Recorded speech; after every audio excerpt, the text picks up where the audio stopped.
Несмотря на сильнейший с 1991 года обвал цен на нефть ниже $40 за баррель, мы еще не в кризисе, говорят экономисты. Между тем, аналитическое кредитное рейтинговое агентство сообщило о повышенной вероятности начала финансового кризиса в России. Что происходит и что делать, обсудим прямо сейчас в программе интервью в эфире Башкирского спутникового телевидения с нашим гостем Вадим Балтыров, директор уфимского филиала «Премьер БКС». Вадим, здравствуйте. Добрый день. Почему возникла такая паника, как вы это объясняете, что происходит? Ну, действительно, это уже можно назвать паникой, это уже фактически случившееся событие. Нефть упала за один день на максимальное значение за последние 30 лет. Такое в течение 30 лет даже уже никто не видел.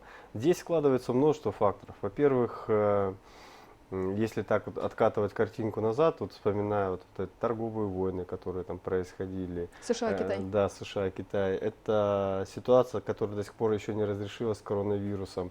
И вот, скажем так, вишенка на торте, то, что страны, члены ОПЕК+, не смогли договориться по поводу сокращения добычи нефти. И все это спровоцировало, с учетом того, что экономика замедляется, спровоцировало то, что многие инвесторы стали считать, что будет на рынке переизбыток нефти, то, что производство начинает стагнировать, и все начали выходить из рисковых активов. Мы знаем, что с 1 апреля 2020 года перестают действовать ограничения по ОПЕК+. Как вы считаете, до 1 апреля будут ли проведены встречи и возможно ли пересмотр договоренностей, которые обрушили рынок? То, что мы видим сейчас, что и, скажем так, Саудовская Аравия, и мы заявляем, что мы готовы встречаться и общаться, то есть двери у всех открыты, такие словесные интервенции мы видим от ответственных лиц, но по факту пока еще ничего нет.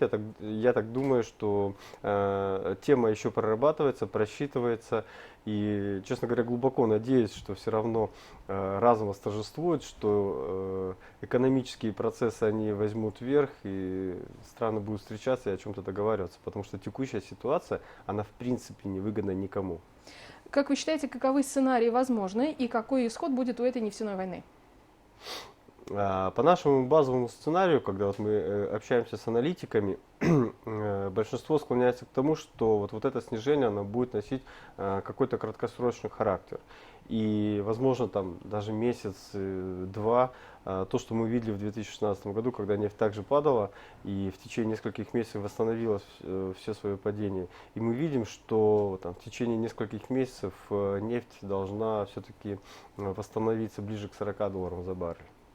Вот аналитическое кредитное рейтинговое агентство опубликовало данные исследования, и вот по их индексу сейчас то, что происходит, аналогичная ситуация, резкие колебания происходили 12 раз в 2008, 2009, 2014 годах. Это тоже кризисные годы. Вот как вы считаете, как воспринимать этот сигнал? Понимаете, что такое кризис? Экономика, она не может развиваться постоянно вверх.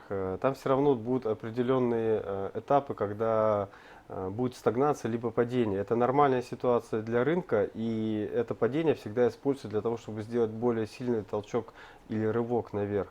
Поэтому в связи с тем, что там, сейчас интернет-технологии абсолютно везде сейчас существуют, и движение денег очень быстрое, вот эти процессы, они начинают просто ускоряться. Если раньше мы видели там кризисные вещи там, в 50-30 лет, то теперь они происходят каждые 3-4 года.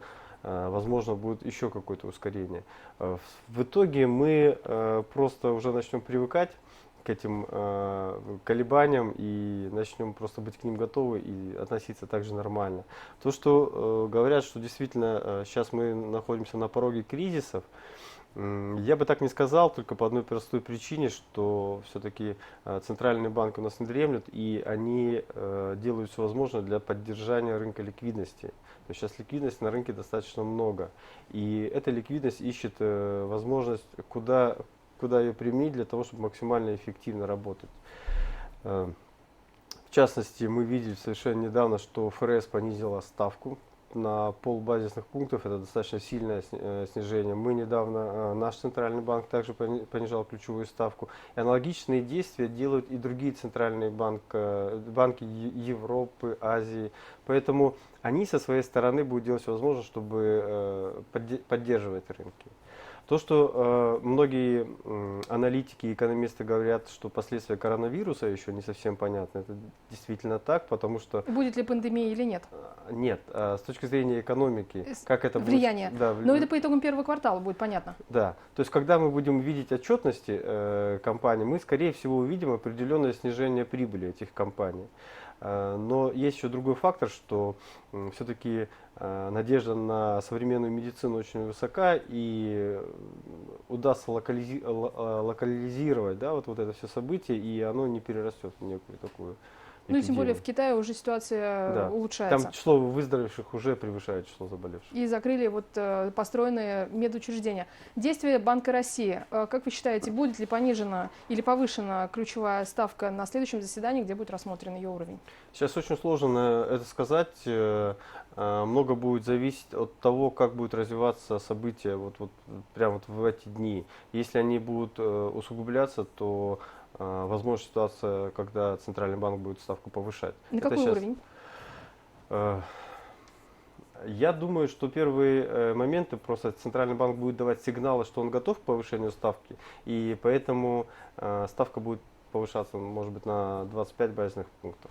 Так. Разделяете ли вы мнение, что власти России, вот президент России Владимир Путин об этом говорил, Минфин заявление, Банка России заявление о том, что в первую очередь настроены на сохранение финансовой стабильности страны, но не решение нефтяного конфликта? Ну, то, что на финансовую стабильность настроено, мне кажется, это заявляется всегда. И на самом деле, если так объективно смотреть, все эти действия, они приносят результат, то есть уровень инфляции снижается, ключевая ставка снижается. Мы видим, что ставки по кредитам начинают снижаться, то есть там, в рекламных роликах там, от 7,5 или от 7,9 там, кредиты выдают на потребительские нужды, хотя еще там, год-два назад эта ставка была даже сравнима со ставкой ипотеки. Да? Поэтому вот эта ситуация, связанная с нефтяным кризисом, я думаю, она все-таки будет иметь краткосрочный характер, и действия Центрального банка, они более долгосрочные и стратегические. Вадим, мы еще не в кризисе, и что делать телезрителям, простым людям? Самый популярный вопрос, который задают мне сейчас, покупать доллар или нет. То есть меня эта ситуация, она всегда несколько удивляет, потому что моя позиция такая, что у каждого человека должен быть свой персональный финансовый план. Когда он есть, когда этот финансовый план направлен на его жизненные цели, тогда в принципе не возникает вопрос, покупать или не покупать. Если люди озадачились сейчас, покупать или нет, я считаю, что уже поздно покупать. Потому что на вот этой панике, на вот этом ажиотаже можно сделать очень много неверных решений. Я до сих пор знаю людей, которые в 2014 году покупали доллар по 80, и он до сих пор не восстановился. Поэтому инвестиции должны быть взвешенные, разумные. Самое главное, люди должны понимать, для чего они покупают. Если они хотят защититься от резкого обесценения рубля, то существует много других финансовых инструментов. Защитные активы? Защитные активы, вы имеете в виду облигации или депозиты? И то, и то, Вадим. И то. Ну вот облигации, они же тоже сейчас под ударом. Они под ударом, действительно, они снижаются, но они снижаются не так быстро, как рынок акций. У вас всегда есть возможность переложиться, если вы увидите, что все, истерия закончилась, из облигаций как раз таки в акции. И опять же, если вы покупали облигации, чтобы получать там пассивный доход, то вы их можете просто держать до момента погашения этих облигаций. Поэтому облигации для консервативных клиентов это хорошо, но здесь надо всегда миксовать. Не бывает универсального какого-то инструмента. Здесь надо держать часть в облигациях, часть в акциях. И еще один момент, он очень простой, такой совет. Если вы боитесь, что ваши деньги, рубли, если вы зарабатываете в рублях, обесценятся и хотите от этого защититься, всегда держите корзину. Там 50% в рублях, 50% в долларе. Потому что если будут резкие такие скачки, доллар будет расти, вы будете зарабатывать в долларовой части. Если будет доллар снижаться, вы будете зарабатывать в рублевой части. То есть у вас нейтральная такая позиция получится, и вы будете спать спокойно. А это важно. А золото? Золото, да, золото сейчас пользуется спросом. Она всегда являлась такой некой защитной гаванью, но честно могу сказать, что в моем портфеле его нет. Спасибо большое, Вадим. Напомню, что гостем программы «Интервью» в эфире башкирского спутникового телевидения был Вадим Балтыров, директор уфимского филиала «Премьер БКС». И мы говорили об угрозе кризиса и что делать нам, простым людям.